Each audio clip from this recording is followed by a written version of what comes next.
Assalamualaikum warahmatullahi wabarakatuh. Perkenalkan, nama saya Denny Saputra Hemawan dari kelas IT 4203 dengan NIM 13031-874 Fakultas Informatika Telkom University. Adapun tujuan dari video ini adalah untuk memenuhi tugas pengganti UAS mata kuliah basis data lanjut yang diampu oleh dosen pengampu Pak Gede Agung Ari Wisdiawan. Berkenaan dengan video ini akan terdapat 11 video atau 11 materi mengenai basis data lanjut yang berawal dari query processing hingga loss protocol. Untuk itu, selamat menonton dan semoga dapat bermanfaat. Saya Denny Saputra dari kelas IT 4203 dengan NIM 13031-874. Nah, baiklah penonton sekalian, pada video kali ini kita akan membahas mengenai recoverability. Pada video kali ini saya menggunakan slide langsung dari Fakultas Informatika ya. Oke, mungkin kita akan masuk ke dalam materinya langsung. Jadi ini lanjutan dari materi sebelumnya. Recoverable schedule.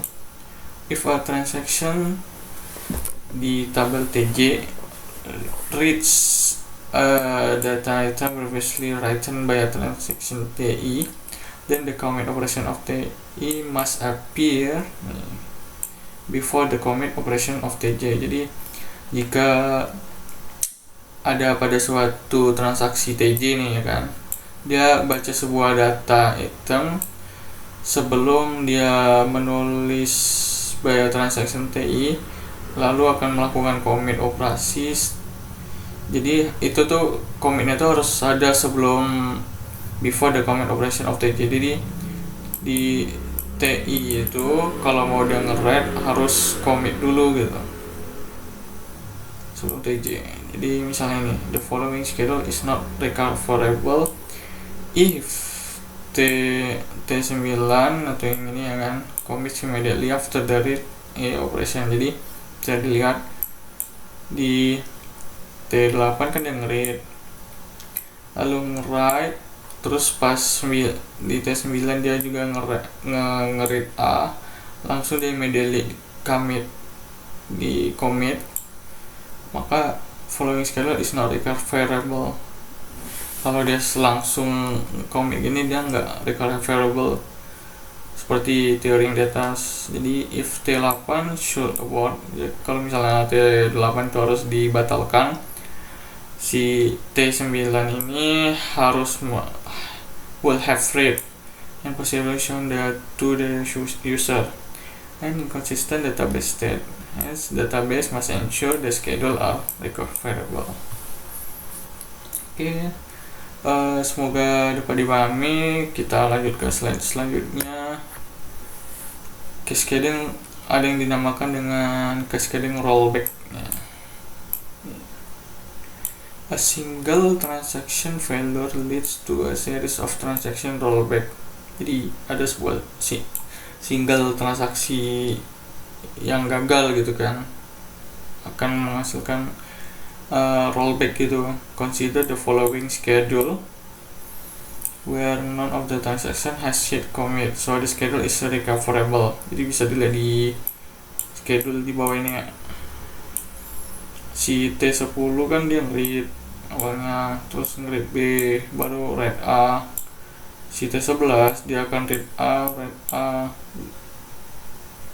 Sini kan dia udah selesai nih, baru si T12 bahkan read A. Jadi kalau misalnya T10 mau di-abort juga bisa. If T10 fail, T11 must also be rollback. Jadi yang T11 ini dengan T12 ini dia harus melakukan rollback kalau misalnya si T10 ini akan gagal gitu. Can lead to the undoing of a significant amount of work. Jadi akan, kalau misalnya ada manggil kembali ya bisa diarahkan gitu. Oke, selanjutnya schedule ya, apa itu schedule for each pair of transaction TI and TJ such that TJ reads a data item previously written by TI. The commit operation of TI appears before the read operation of TJ. It is desirable to restrict the schedule to those that are cascades. Cascade rollback cannot. Jadi cascade rollback yang seperti sebelumnya tidak bisa digunakan. Every cascade schedule is also recoverable. Jadi setiap schedule ini dia juga pasti recoverable. Contoh dari example of a schedule that is not a cascadeless. Jadi contoh yang cascadeless ini ya. Jadi misalnya ada transaksi nih, transaksi T10, dia awalnya nge-read A, terus dia nge-read B, lalu write A, dan dia kan gak ada nge-read B kan. Terus kita lihat di transaksi T11 nih, dia melakukan read A terus melakukan write A gitu kan, dan di T12 ini akan melakukan read A. Lalu pada jika T10 ini melakukan abort, maka ini bisa dilihat dari tabelnya ini dia bukan cascadeless gitu.